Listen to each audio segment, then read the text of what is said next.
আজকের পর থেকে আপনার রান্না করা ঢেঁড়স ভাজি হবে ঝরঝরে।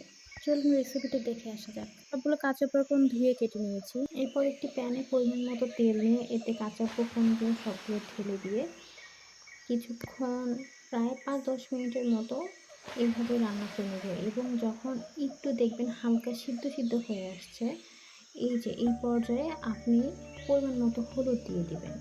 হলুদ দিয়ে আবার হলুদটি ভালো মতো মিশিয়ে নেবেন। মিশিয়ে নেওয়ার পর আবার এভাবেই রেখে দিবেন। এভাবেই কিছুক্ষণ ওখানে অল্প আঁচে রান্না হতে থাকবে। নেড়েচেড়ে একটু ভালোভাবে নেড়েচেড়ে দিবেন। এরপরে যখন দেখবেন এই পর্যায়ে চলে আসছে, এরপরে লবণটা দিবেন। পরিমাণ মতো লবণ দিয়ে দিবেন। এর আগে কিন্তু লবণ দিবেন না। এই লবণটা আগে দেওয়ার জন্যই কিন্তু আমাদের ঢেঁড়স ভাজি একটু পিচ্ছিল হয়ে যায়। আর লবণটা যখন আপনার ভাজিটি হয়ে আসবে তারপরে দিবেন, তখন দেখবেন আপনার এই যে পিচ্ছিলতা ভাবটা নাই এবং আপনার ঢেঁড়স ভাজি অনেক সুন্দর ঝরঝরে হয়ে যাবে। এভাবে কিছুক্ষণ রান্না করে নিলে যখন দেখবেন যে সিদ্ধ হয়ে আসছে, আপনি চাইলে আরেকটু ভেজে নিতে পারেন। তবে আমার কাছে মনে হচ্ছে ভাজিটি হয়ে গেছে। আমি নতুন রাঁধুনি। এত কিছু বুঝি না, টাইমিং সেন্স নাই আমার।